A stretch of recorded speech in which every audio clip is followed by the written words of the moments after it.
Historia e Yunusit a.s. Profeti në barkun e peshkut.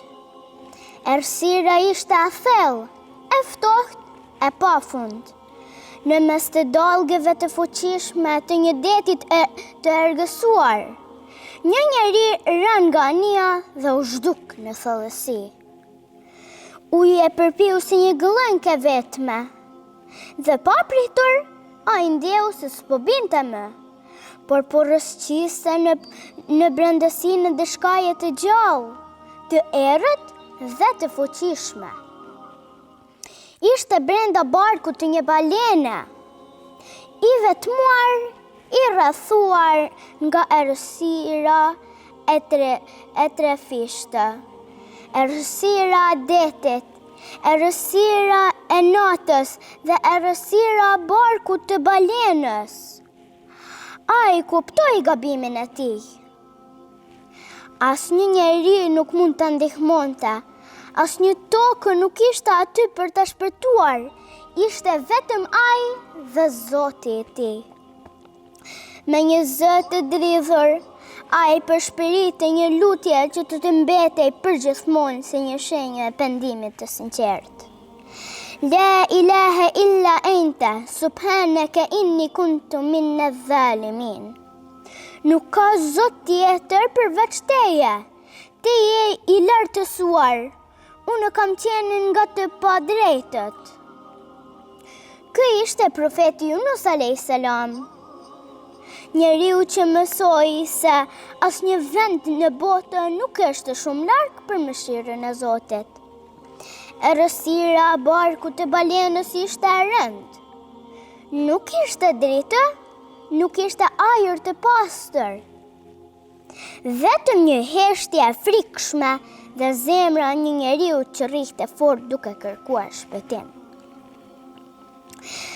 Ai e dinte pse ishte atje. Ai e kishte braktisur popullin e tij pa lejen e Zotit. Ai kishte ikur kur duhej të qëndronte. Tani i mbështjellur në këtë burg të gjallë, ai nuk kishte asnjë mënyrë për të shpëtuar, përveç se t'i dorëzonte plotësisht Zotit të tij. Me gjithë forcën e shpirtit të tij, ai përshpëriti: La ilaha illa anta, subhanaka inni kuntu minaz zalimin. Nuk ka zot tjetër përveç teje. Ti je i lartësuar. Unë kam qenë nga të padrejtët. Dhe deti e dëgjoi, dhe balena e dëgjoi, dhe qielli mbi ujërat e larta e dëgjoi. Allahu mbi 7 kat qiej e dëgjoi zërin e Yunusit a.s. Një hije e rëndë rëmbi qytetin e madh. Rrethë e zeza, të trasha dhe të frikshme. U mblodhën mbi ta si një perdene e errët, duke mbuluar çdo dritë. Era nisi të fryj me forcë, duke lëkundur pemët dhe duke rrëzuar tendat e tregjeve. Toka nisi të dridhej, si të po përgatitej për diçka të tmerrshme. Njerëzit e ndjen frigën në zemrat e tyre. Ata u kujtuan për fjalët e profetit Yunus a.s., të cilët kishin refuzuar dhe përbuzur. Nëse nuk ktheheni te Zoti, një ndëshkim i madh do të vijë mbi ju, kishte thënë ai. Dhe tani ai ndëshkim po vinte. Njerëzit nisën të vraponin nëpër rrugët e qytetit, duke shikuar njëri tjetrin me tmerr. I gjithë qyteti u mblodhën në sheshin kryesor. Asnjë shtëpi nuk kishte mbetur e qetë. Asnjë zemër nuk ishte më krenare. Ata e kuptuan se kishin bërë një gabim të madh. Dhe tani i lutej një dënim që kishte mbi kokat e tyre. Në atë moment, një burrë i urtë mes tyre thiri: Nuk ka me kohë për krenari. Nuk ka me kohë për justifikime. Nëse vërtet dëshironi të shpëtoni, pendohuni, kërkoni falje me gjithë shpirtin tuaj. Dhe kështu qyteti ra në gjunjë. Ata ngritën duart e tyre drejt qiellit dhe thanë: O Zot, ne kemi gabuar, ne kemi qenë të pa drejt, na fal dhe mos në shkatro. Ata qanin me zë, rënkonin me gjithë forcën e tyre, dhe për herë të parë, zemrat e tyre ishin të sinqerta. O Zot, ne jemi penduar, prano lutjen tonë, mos na lë të humbasim. Në momentin që pendimi i tyre arriti kulmen, diçka jashtëzakonshme ndodhi. Reja e zezë që ishte ulur mbi qytetin e tyre si një hije vdekje përurëse, nisi të shpërndahej. Era fort që dukej sikur të shkatroj çdo shtëpi, pa pritur, pushoi. Toka e cila dridhej nga tronditja e saj e tmerrshme u qetësua. Njerëzit ngritën syt nga qielli dhe për herë të parë, pas shumë kohësh, ata panë rrezet e diellit që shpërthenin përmes rreve. Dënimi ishte ndalur. Zoti me mëshirën e tij të pafundme i kishte falur. Një popull që shpëtoi përmes lotëve. Populli i Yunusit alayhis salam mbeti në gjunjë, duke qarë. Por këtë herë jo nga friga, por nga falënderimi dhe habia.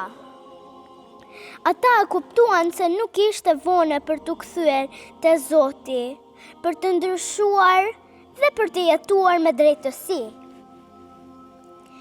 Ata që dikur kishin mohuar të vërtetën, tani ishin të vetëdijshëm për fuqinë e Zotit dhe mëshirën e tij. Dhe kur Yunusi alayhis salam u kthye, ata e pritën jo me si një njeri të zakonshëm, por si një profet i dashur, si një deritë udhëzuese që u dha një shanse të dytë për të jetuar me besim dhe drejtësi. Ndërkohë, thellën e barkun e balenës, lutja e Yunusit kishte çfarë errësin dhe kishte shkuar drejt Zotit. Dhe Zoti pranoi pendimin e tij. Balena urdhëruar nga Zoti lëvizi drejt bregut. Valët e detit u bëjnë në vend. Dhe pastaj me një lëvizje të Zotit nuk e la vetëm. Ai bëri që një pemë e butë e kungullit të mbinte pranë tij, duke i ofruar hije dhe ushqim derisa ai të rimarrë forcën. Kur Yunusi alayhis salam më në fund u ngrit, ai dinte se kishte një detyrë për të përmbushur. Ai u kthye te populli i tij dhe këtë herë ata nuk e refuzuan. Ata tashmë e kishin pranuar në të vërtetën dhe e prishin me zemrat e hapur. Dhe kështu për herë të parë në histori, një popull i tërë u shpëtuan nga ndëshkimi i Zotit, sepse ata u penduan me sinqeritet. Unë nga historia e Yunusit alayhis salam ka mësuar. Kur Yunusi mërzit dhe largon nga populli i tij, ai kuptoi që bëri një gabim. Kjo në mëson se edhe profetët e tjerë bëjnë gabime. por ajo gjë e rëndësishme është se për të kërkuar më falje vetëm të mësoja prej gabimeve. Unë nga historia e Yunusit a.s. mësova duan të cilit të shpëtojnë nga 3 errësira. La ilahe illa ente, subhaneke inni kuntum mine dhalimin. Nuk ka të adhurueshëm më të drejtë përveç teje. Qofsh i lavdëruar. Më të vërtet, unë kam gabuar. As edhe thellësit e ditit nuk mund të mbajnë larg mëshirës së Allahut.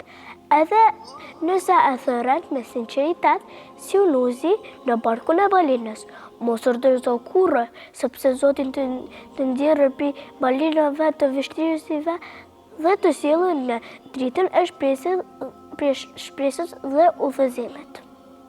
Nëse ha vërtetësi në detyra dhe mesime, lutu Allahut sepse ai gjithmonë aty për të dhënë zgjedhje. Allahu i ndihma më e madhe kur kemi nevojë. Unë kam mësuar dhe një Kur'an. Allahu la ilaha illa huwal hayyul qayyum la ta'khudhuhu sinatun wa la nawm lahu ma fis samawati wa ma fil ard. من ذا الذي يشفع عنده إلا بإذنه يعلم ما بين أيديهم وما خلفهم ولا يحيطون بشيء من علمه إلا بما شاء وسع كرسيه السماوات والأرض وما يؤوده حفظهما وهو العلي العظيم.